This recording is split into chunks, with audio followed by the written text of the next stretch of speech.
Pirkei Avot, chapitre 5, Mishnah 23, une notion bien connue, mais qu'il est important de rappeler. Ben Hehe Omer, il nous dit la chose suivante, Lefum Tsahara Agra.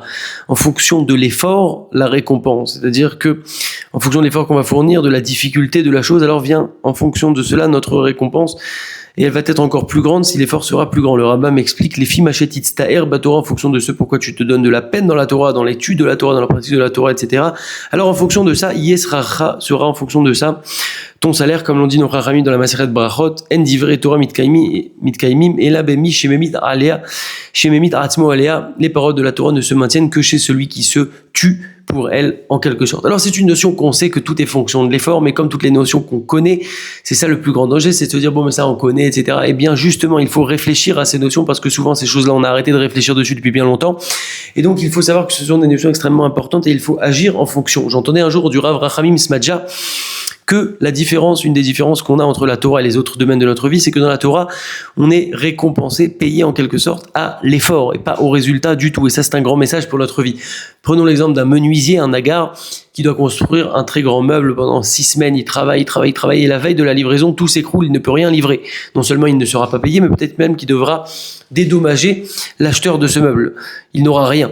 Inversement, dans la Torah, chaque effort fourni, chaque peine qu'on va se donner, pour appliquer la Torah, pour étudier la Torah, etc., eh bien, c'est déjà un V qui est coché à chaque fois et qui est validé, puisque nous sommes encore une fois payés à l'effort. Et d'ailleurs, finalement, l'effort, c'est finalement en quelque sorte un baromètre qui nous permet de savoir où on en est, si on est sur le bon chemin. Je dis toujours qu'il faut avoir un petit peu de difficulté à ce qu'on fait, pas trop non plus, mais il faut toujours avoir un petit peu mal dans ce qu'on fait. Si on a un petit peu mal, c'est qu'on est au niveau, c'est que s'il y a une difficulté à affronter, un défi à relever, etc., et que c'est un bon signe, c'est un signe qu'on est en train d'avancer dans notre avodat Hashem, comme dans les escaliers, quand on a mal, c'est qu'on est en train de monter, de s'élever. Quand c'est facile, alors c'est qu'on est en train de descendre. D'ailleurs, il y a une histoire un jour avec un rave qui a vu un enfant tomber d'un vélo.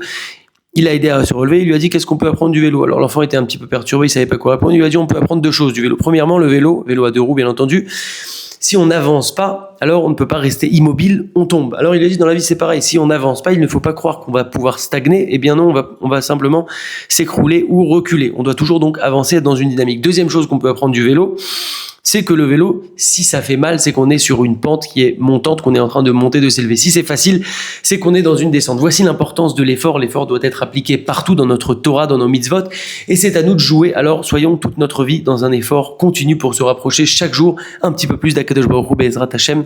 N'hésitez pas à partager cette vidéo. Dernière ligne droite vers Shavuot Be'ezrat Hashem. Chazak.